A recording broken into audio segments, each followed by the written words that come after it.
2024년 잘 될 것입니다. 아멘, 아멘. 예, 하나님 말씀 함께 보도록 하겠습니다. 요한복음 16장 16절에서 33절입니다. 오늘 우리에게 주신 하나님의 말씀 요한복음 16장 16절에서 33절 말씀,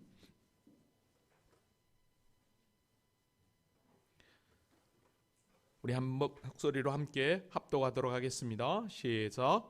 조금 있으면 너희가 나를 보지 못하겠고 또 조금 있으면 나를 보리라 하시니 제자 중에서 서로 말하되 우리에게 말씀하신 바 조금 있으면 나를 보지 못하겠고 또 조금 있으면 나를 보리라 하시며 또 내가 아버지께로 감이라 하신 것이 무슨 말씀이냐 하고 또 말하되 조금 있으면이라 하신 말씀이 무슨 말씀이냐 무엇을 말씀하시는지 알지 못하노라 하거늘 예수께서 그 묻고자 함을 아시고 이르시되 내 말이 조금 있으면 나를 보지 못하겠고 또 조금 있으면 나를 보리라 하므로 서로 문의하느냐.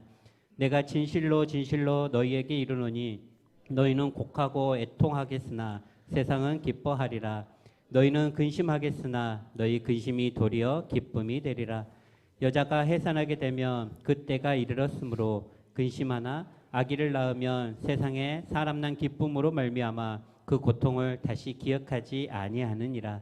지금은 너희가 근심하나 내가 다시 너희를 보리니 너희 마음이 기쁠 것이요 너희 기쁨을 빼앗을 자가 없으리라.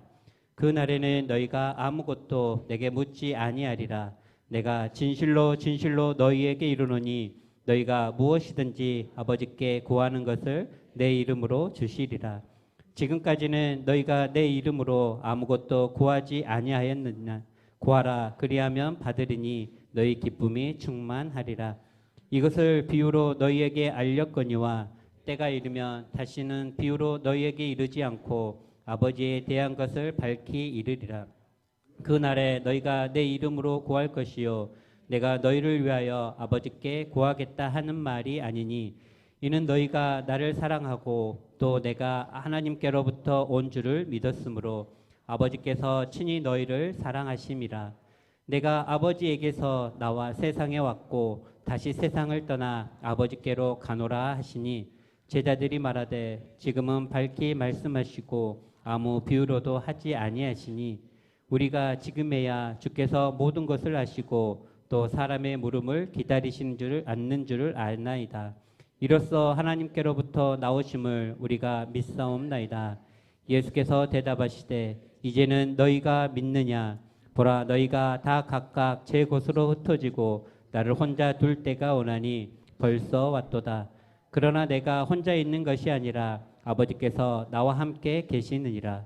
이것을 너희에게 이르는 것은 너희로 내 안에서 평안을 누리게 하려 함이라. 세상에서는 너희가 환난을 당하나 담대하라. 내가 세상을 이기었노라. 할렐루야. 하나님 살아계십니다. 살아계신 하나님은 변함없는 사랑과 은혜로 우리와 늘 함께 하시는 하나님이신 줄로 믿습니다. 자, 우리는 작년에 이어서 계속해서 요한복음 말씀을 함께 공부하고 있습니다. 그리고 예수를 더 알아가고 있습니다.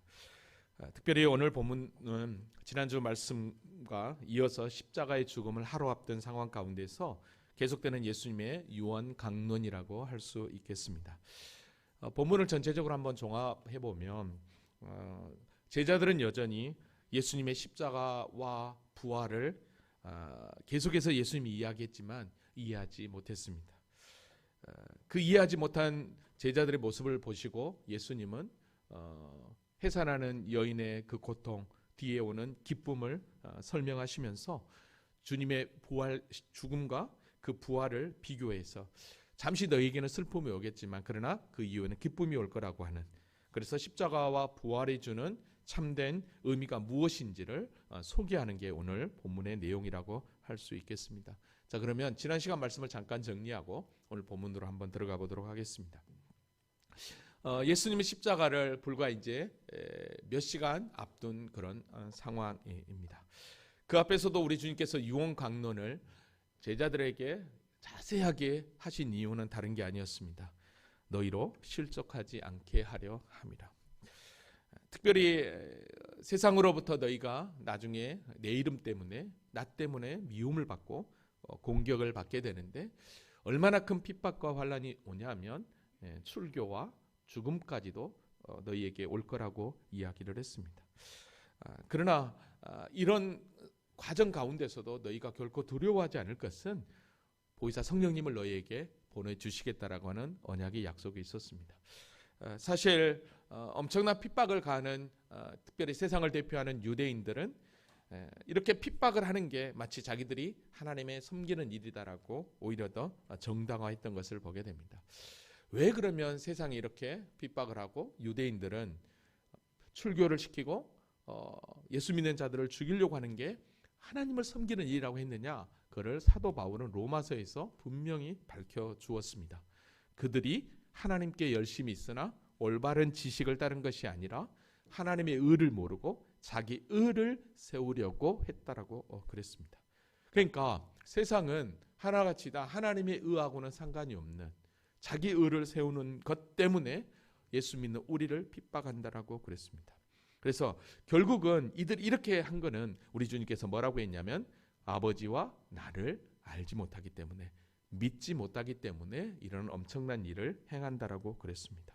그러면서 우리에게 성령을 약속해 주셨는데요. 내가 떠나가는 것이 너희에게 유익이다라고 그랬습니다. 왜냐하면 영으로 성령님이 오셔서 우리에게 모든 것을 가르쳐 주시기 때문이었죠. 죄에 대해서, 의에 대해서, 심판에 대해서 분명히 우리를 가르쳐 준다고 그랬습니다. 결국은 예수 그리스도를 믿지 않는 것이 죄고 의라고 하는 것은 예수 그리스도를 믿는 믿음이 의이고 그리고 믿지 않는 세상이 심판을 받게 된다는 걸 성령님이 오셔서 우리에게 분명하게 깨닫게 해주신다라고 그랬습니다.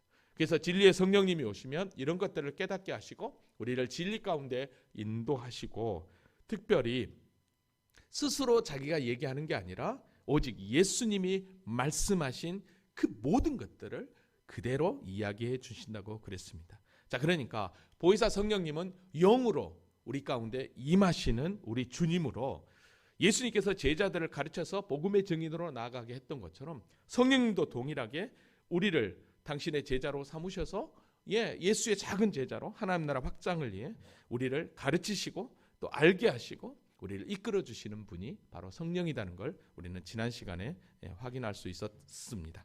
자, 이렇게 성령님이 우리에게 너희에게 임하겠다라고 약속하시며 오늘 본문은 다시 한 번 더 뭘로 또 이야기하고 있냐면 이제 또 죽음 그리고 또 부활을 빗대어서 설명을 하는 게 이제 오늘 본문인데요. 자, 오늘 본문을 통해서 진짜 오늘 설교 제목처럼 예수님의 십자가가 왜 우리에게 기쁨과 승리인가를 분명하게 확인하는 시간이 되었으면 좋겠습니다. 자, 그럼 오늘 본문으로 한번 들어가 보도록 하겠습니다. 자, 16절 같이 한번 읽어볼까요? 자, 시작.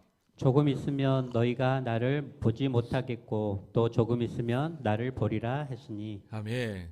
자, 나를 보지 못하겠고 나를 보리라, 이거는 십자가의 죽음과 그리고 부활을 의미한다라고 할 수 있습니다.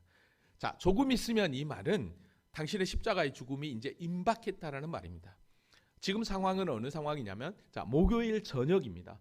이제 조금 있다가 겟세마네 동산에 기도하러 가시고 그 겟세마네 동산에서 대제사장이 보낸 군사들에게 체포되어서 그 새벽에 신문을 받으시고 바로 그날 금요일 아침 9시부터 십자가에 달리게 되는 상황이거든요. 그러니까 지금 이 얘기를 하고 있는 거예요. 이제 조금 있으면은 이제 십자가의 죽음이 임박했다라고 이야기를 합니다. 자, 그런데요. 예수님께서 이렇게 제자들에게 십자가의 죽음, 자, 그리고 또 부활이 임박했다라고 이야기하는데요. 제자들은 몰랐던 것 같아요. 이해하지 못했던 것 같아요. 그래서 오늘 보면 17절에 보니까 이렇게 서로 수군거립니다. 제자 중에 서로 말하되 우리에게 말씀하신 바 조금 있으면 나를 보지 못하겠고 또 조금 있으면 나를 보리라 하시며 또 내가 아버지께로 가미라 하신 것이 무슨 말씀이냐 하고, 그죠? 지금 그러니까 제자들은 예수님께서 계속해서 십자가의 죽음, 그 다음에 부활을 이야기했고 또 조금 있으면 이런 얘기했는데도 전혀 말을 깨닫지 못했다는 것이죠. 여러분, 예수님께서 왜 이 말씀을 하셨을까요? 조금 있으면 그건 다른 게 아닙니다. 여러분, 보내심을 받은 자는요, 임무가 끝나면 보내신 자에게 돌아가는 게 그게 이치입니다. 그래서 예수님도 하나님으로부터 보내심을 받았기 때문에 하나님으로부터 보내심 받은 사명을 다 완수하기 때문에 다시 또 어떻게 하죠? 하나님께로 복귀하는 것입니다. 그러니까 제자들은 예수님이 오신 분명한 목적을 이해하지 못했던 거죠. 그래서 18절에 보니까 그래도 제자들이 뭐라고 얘기하냐면 또 말하되 조금 있으면이라 하신 말씀이 무슨 말씀이냐, 무엇을 말씀하는지 알지 못하겠노라 하거늘. 주님께 그럽니다. 이게 도대체 무슨 말인가? 여기서요 이들이 솔직한 모습을 대죠. 조금 있으면 무슨 하신 말씀이 무슨 말이냐, 무슨 말씀인지 알지 못한다. 여러분 사실 제자들은요 예수님께서 지금 십자가에 달려 죽어야 되고 그리고 또 부활해야 된다는 이야기를 했지만 아직까지도 그게 실제로 와닿지 않았습니다. 근데 제자들이 지금 이 말을 이해하지 못하면서 지금 이렇게 서로 수근수근거리는 그 모습을 보면서 예수님이 이걸 들으셨어요. 근데 저는 여기서 제자들이 서로 말하고 수근거리는 이 모습을 보면서 솔직하니 제자들의 모습이 참 솔직하다라고 하는 것에 박수를 보내고 싶어요.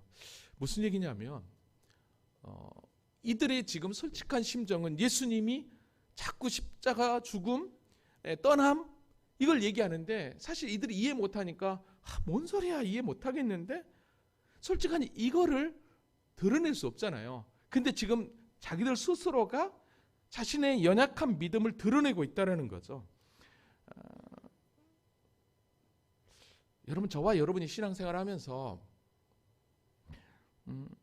너무나도 많은 부분에서 솔직하지 못한 부분이 솔직하니 저와 여러분 안에 있지는 않습니까? 믿음이 좋은 척, 남들보다 기도를 더 많이 한 척, 그리고 성경을 많이 보는 척. 여러분 주님 앞에 우리가 나올 때 주님 앞에만큼은 솔직해져야 되지 않나 싶습니다. 지금 제자들의 모습은 주님께서 지금 떠남을 이야기했고 죽음을 이야기하고 있거든요. 근데 이해하지 못하고 있는 그 모습을 그대로 예수님 앞에 자신들을 보여주고 있습니다. 좀 미련해 보이지만 아직도 모르냐라고 할 수 있겠지만 저는 제자들이 그래도 솔직한 모습이 너무 좋은 거예요. 이 말씀을 준비하면서. 여러분 사실 저도 지금 97년부터 전도사 시절을 통해서 지금까지 목회를 하고 있지만 제일 어려운 것이 성경이고 설교인 것 같습니다. 이 말씀을 준비하면서 저도 때로는 믿음 있는 척, 정말 말씀을 많이 알고 있는 척 하진 않았나 제 자신을 한번 돌아봤는데요. 여러분 그래서 우리에게 필요한 게 성령 하나님의 조명하심과 하나님의 은혜라는 걸 다시 한번 깨닫게 됩니다. 아멘입니까? 여러분 그래서요 이 요한복음을 기록한 이 요한이 이렇게 제자들의 솔직한 마음을 여기다가 뺄 수도 있을 텐데 기록한 이유는 아마 이런 것 같아요. 하나님의 은혜가 아니면 성령께서 우리 가운데 역사하지 않으면 우리도 동일하게 이렇게 하나님의 말씀을 깨닫지 못하고 나를 포장하고 있고 나를 감추고 있는 우리의 모습을 온전하게 거울처럼 비춰보라고 사도 요한이 여기다가 17절 18절에 그렇게 깨닫지 못한 제자들의 그 모습을 나의 모습으로 비추고 있지 않나 생각을 해봅니다. 아멘입니까? 우리가 하나님 앞에 섰을 때는 정말로 솔직해지고 주님 앞에 부끄럽지 않는 모습으로 우리의 믿음이 세워졌으면 좋겠습니다. 자, 이렇게 솔직한 모습을 보이는 제자들을 보면서 예수님은 짜증도 내고 화도 낼 수 있을 텐데 아니요. 당장 내일이면 이제 얼마 아니면 십자가에 달려 돌아가셔야 되는데 이때 제자들을 아셨어요. 그 마음을 아셨던 거죠. 그래서 19절에 이렇게 얘기합니다. 예수께서 그 묻고자 함을 아시고 이르시되 모른다고 말하고 있는 그들을 향해 이렇게 얘기합니다. 내 말이 조금 있으면 나를 보지 못하겠고 또 조금 있으면 나를 보리라 함으로 서로 문화하느냐? 이 얘기는 무슨 얘기입니까? 다시 한 번 더 그들이 깨닫지 못하고 예수님께서 행하신 그 말씀을 다시 한번 짚어주면서 이걸 너희들이 모르고 서로 속삭속삭 거리는데 그러면서 20절에 이렇게 얘기합니다. 내가 진실로 진실로 너희에게 이르노니 내가 진짜 다시 한 번 더 너희에게 이야기하는데 너희는 곡하고 애통하겠으나 세상은 기뻐하리라. 너희는 근심하겠으나 너희 근심이 도리어 기쁨이 되리라. 다시 또 제자들이 알 수 없는 이 영적인 말을 해요.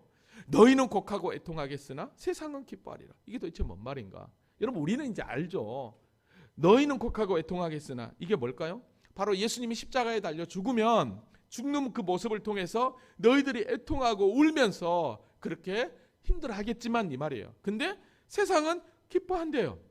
여러분 세상은 누굴까요? 여기서 세상은 마귀에게 속한 자들, 여기서 얘기하는 1차적인 유대인들을 이야기합니다. 왜 유대인들이 기뻐할까요?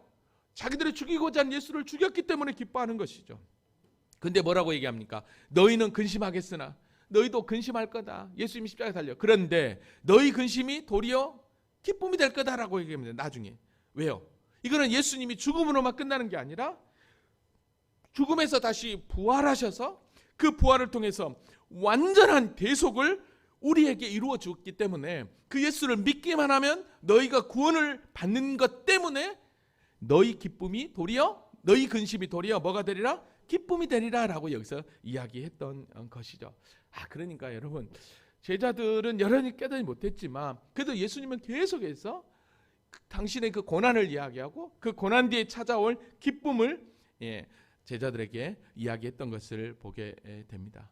여러분 그래서 예수님은 계속해서 이 말씀을 하고 있는 거예요. 근데 사실 여기서도 제자들은 잘 깨닫지 못해요. 물론 나중에 가서 알지만. 근데 저와 여러분은 이 말씀을 보면서 알잖아요. 왜죠? 성령님이 우리 가운데 이미 역사하고 있기 때문에. 아멘입니까? 성령께서 이미 우리 가운데 깨닫게 되기 때문에 이 말씀을 읽으면 이게 십자가였구나. 그리고 세상은 이렇게 예수님을 죽여서 기뻐하는구나. 근데 우리가 십자가로 예수님이 죽었지만 그냥 다시 부활함으로 우리에게 구원 생명이 임했기 때문에 우리에게 다시 기쁨이 찾아왔구나를 우리는 확인할 수 있는 것입니다. 그렇습니다. 주님께서 베푸신 십자가와 그 부활은 장차 우리에게 임할 구원과 부활을 그대로 우리에게 내포하고 있기 때문에 진정한 기쁨과 평강이 우리에게 찾아온 줄로 믿습니다. 자, 그래서요. 이 말씀도 여전히 제자들이 이해 못해요. 그래서 예수님은요. 다시 한 번 더 아이를 해산한 여인의 고통과 기쁨을 비유로 다시 한번 이거를 설명합니다. 그게 이제 21절입니다. 여자가 해산하게 되면 그때가 이르렀으므로 근심하나. 자, 무슨 얘기입니까?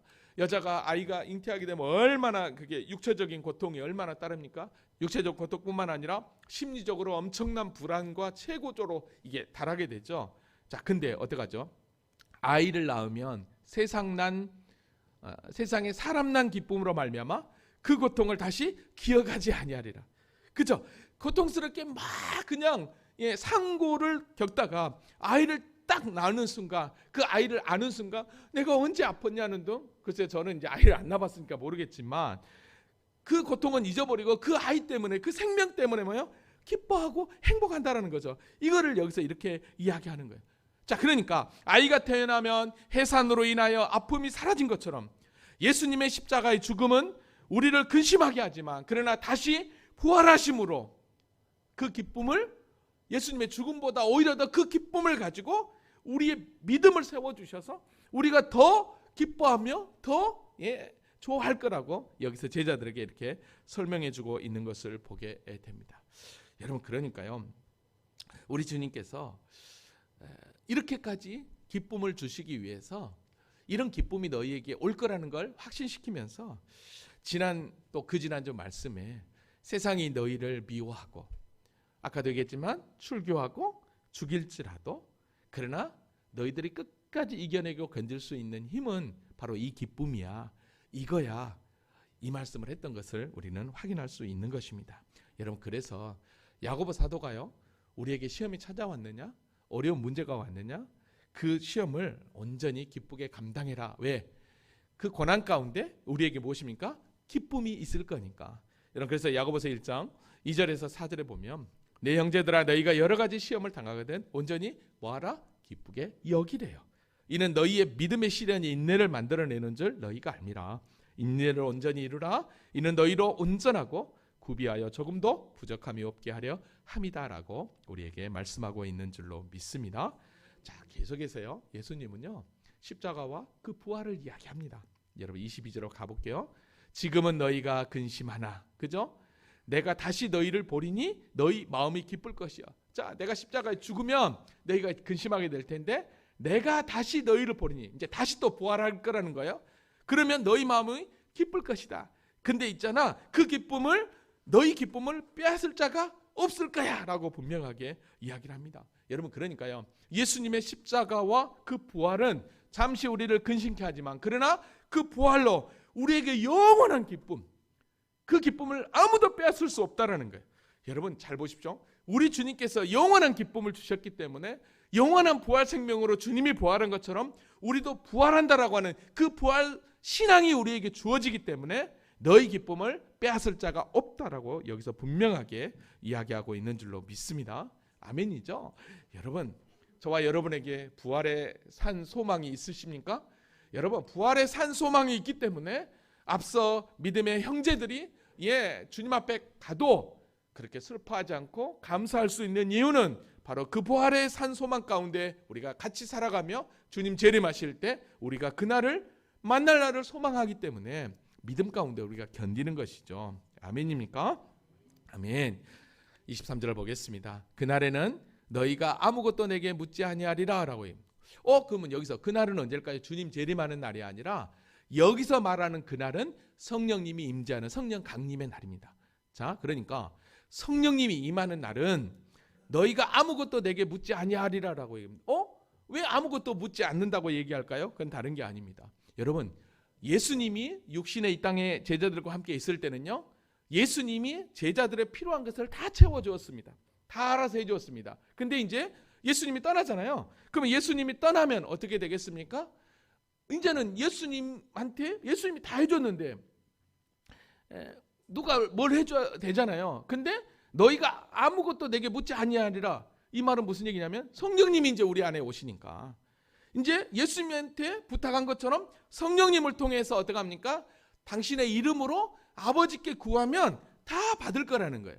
여러분, 그래서 오늘 23절을 그렇게 얘기하는 거예요. 그날에는 너희가 아무것도 내게 묻지 아니하리라. 성령님이 임하시면 내가 진실로 진실로 너희에게 이르노니 너희가 무엇이든지 아버지께 구하는 것을 내 이름으로 주시리라 라고 이제 이야기를 합니다. 그러니까 이미 여러분 보십시오. 이 말씀은 17절부터는 이미 십자가와 부활을 얘기하고 23절에 와가지고는 이미 성령 하나님의 임재를 할 때 일어날 일을 미리 이들에게 이야기하시면서 힘을 심어주고 있는 거예요. 그러니까 너희들 근심하지 마, 걱정하지 마.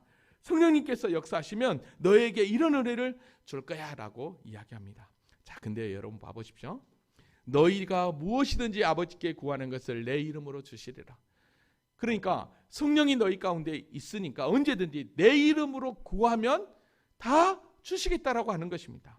근데 저는 여기서 잠깐 이 말씀을 딱 묵상하면서 그러면 뭘 구해야 하지?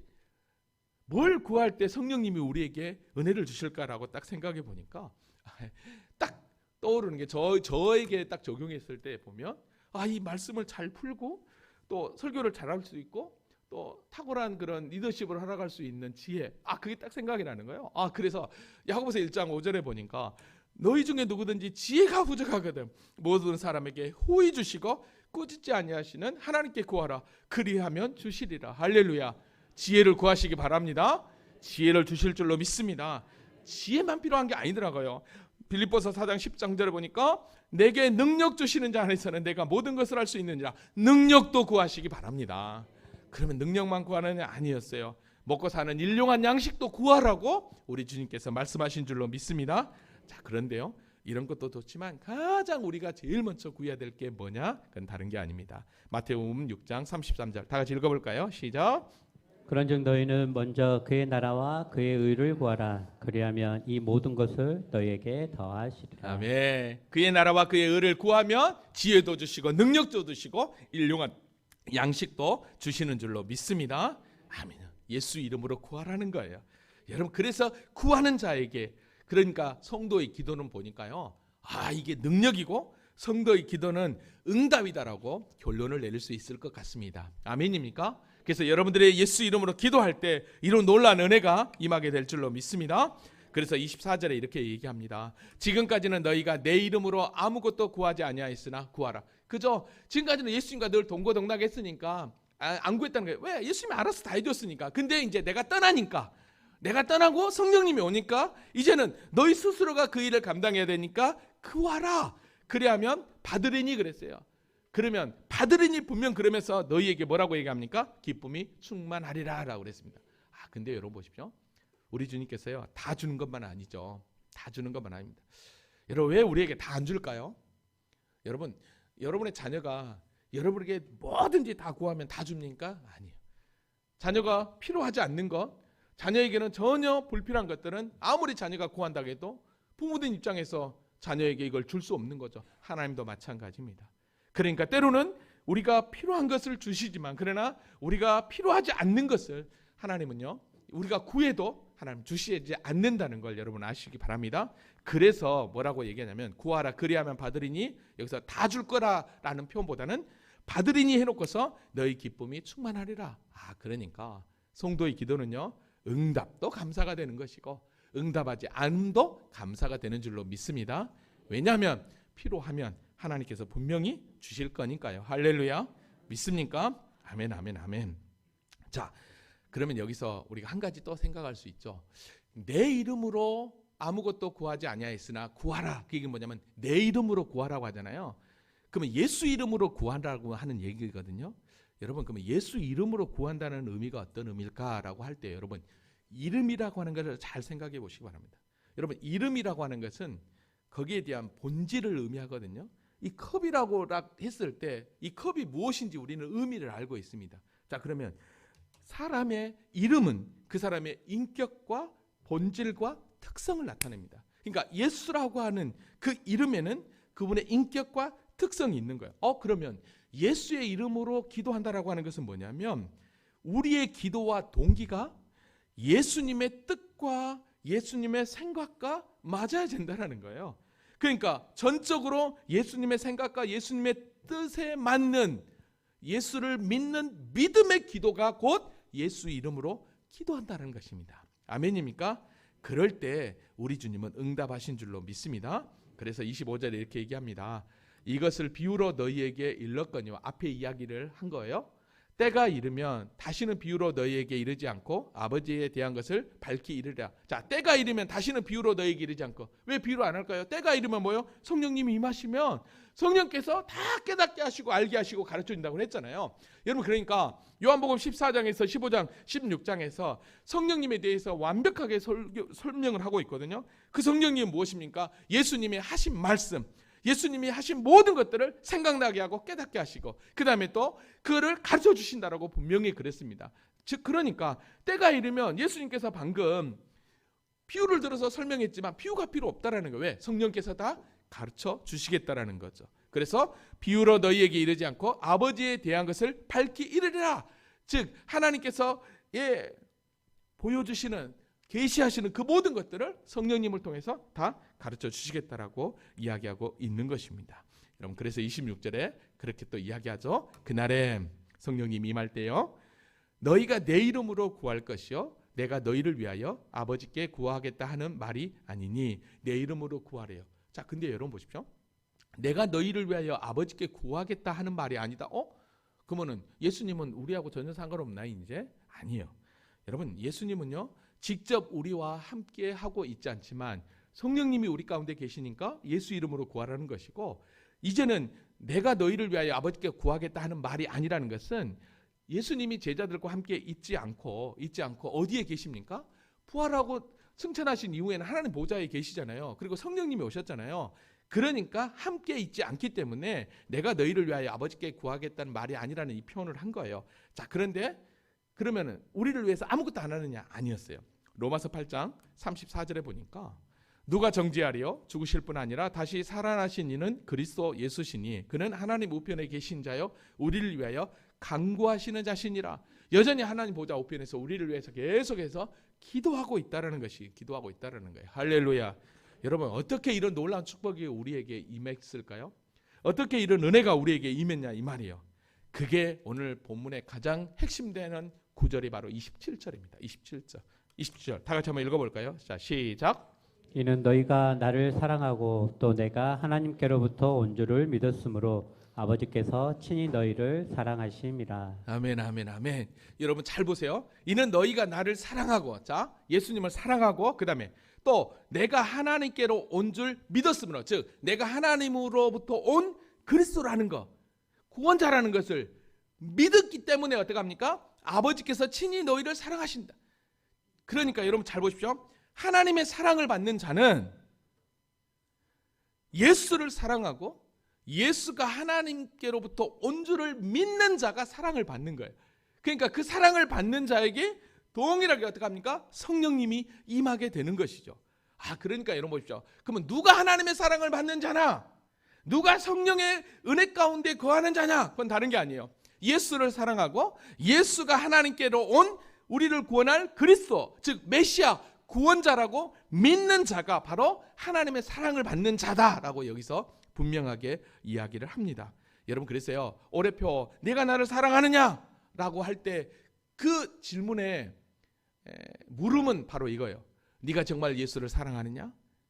그리고 정말 예수가 너를 구원하기 위해 이 땅에 온 메시아 구세주인 걸 믿느냐? 이겁니다. 아멘입니까? 오늘 저와 여러분은 예수 그리스도를 사랑하고 그 예수가 하나님이시지만 우리를 구원하기 위해서 이 땅에 오셔서 십자가를 지시고 내 죄를 위해서 대신 십자가를 지셔서 나를 구원한 구세주라는 걸 믿을 때 진정한 하나님의 사랑이 우리 가운데 임하고 그 은혜 가운데 우리가 승리의 길을 걷게 되는 줄로 믿습니다. 여러분 그래서 여러분 보십시오. 28절에 이렇게 얘기합니다. 내가 아버지께로 와서 세상에 왔고. 여러분 여기서요 분명한 기독론, 구원론을 분명하게 예수가 오신 목적을 이야기합니다. 아버지께서 와서 세상에 왔대요. 그렇죠? 당신이 하나님이라는 거예요.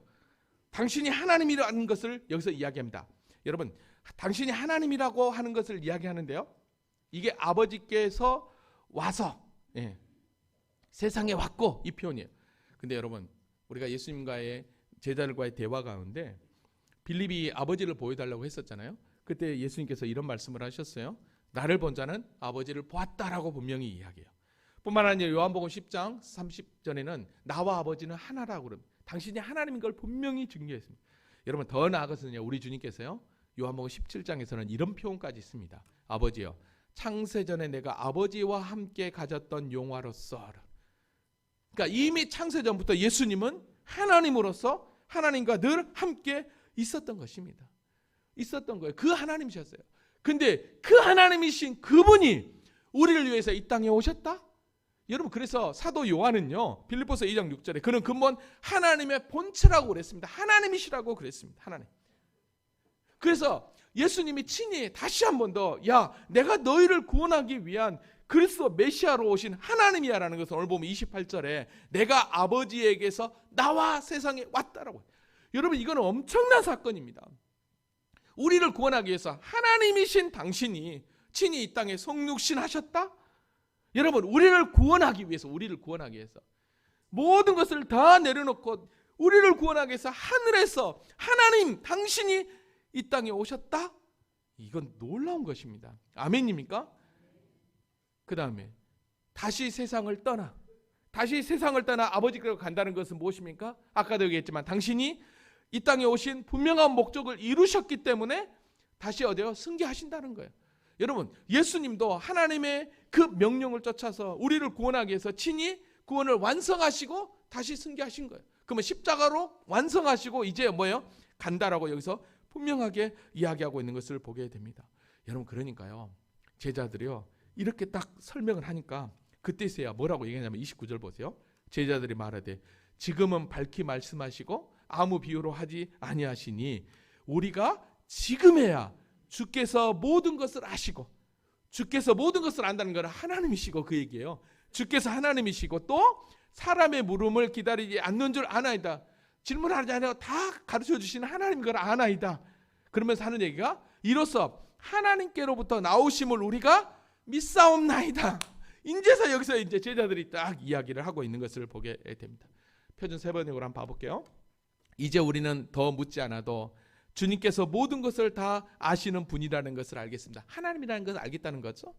이것으로 우리는 주님이 하나님에게서 오신 분이라는 걸 믿습니다라고 이야기를 합니다.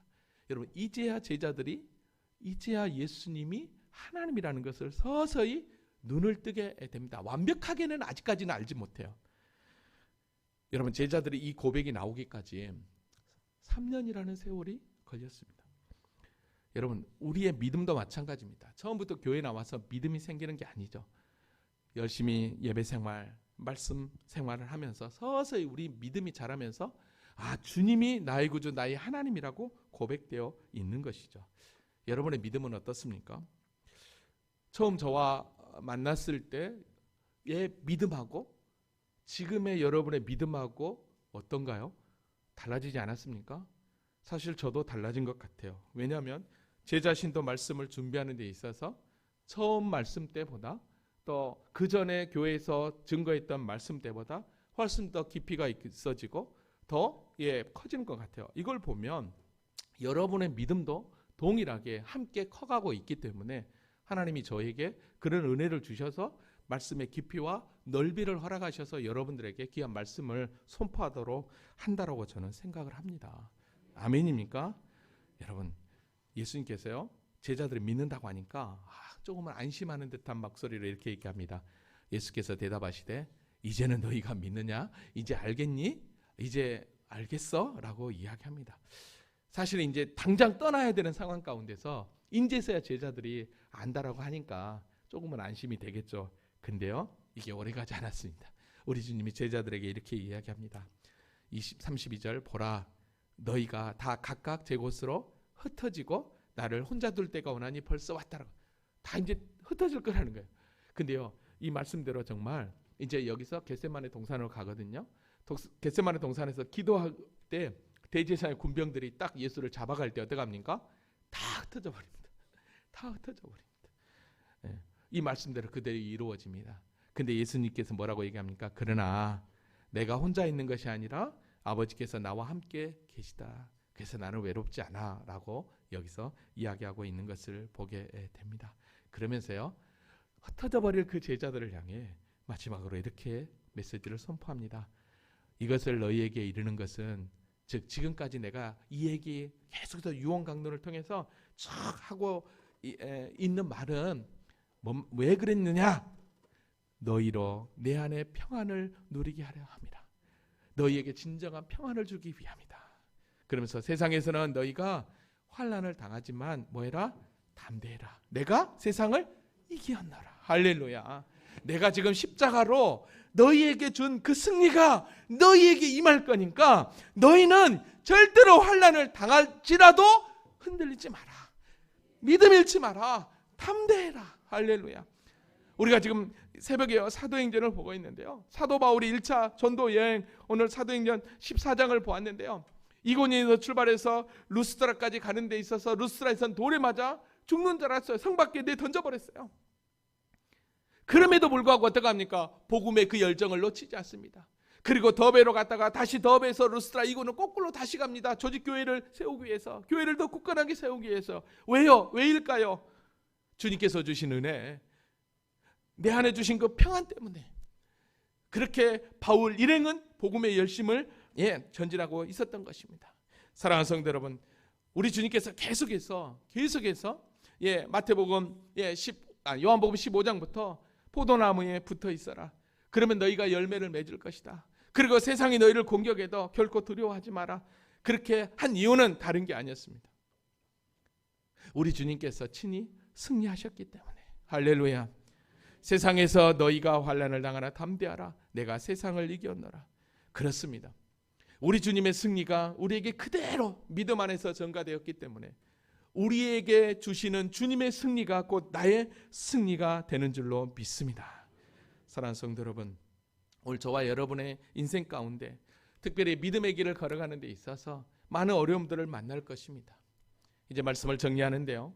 2024년을 시작하면서 사실 여러분의 직장, 또 일터, 또 여러분이 계획하고 목표하는 것들이 분명히 그냥 강물이 흐르듯이 술술술 잘 흘러갈 수 있겠지만 때로는 또 물이 마를 때도 있을 것이고 또 분명히 장애물도 있을 것입니다. 그러나 걱정하지 마십시오. 그러나 두려워하지 마십시오. 왜냐하면 주님께서 친히 우리와 함께하고 있기 때문에 그 힘든 상황 가운데서 우리에게 주시는 그게 무엇이었습니까? 내 이름으로 뭐하라? 기도하라. 할렐루야. 기도하면 하나님께서 새 힘을 공급하여 주시고 그 어려운 상황을 어떻게 이겨내야 될지 분명히 가르쳐 주실 것이고, 기도하면 하나님께서 역사하여 주실 줄로 믿습니다.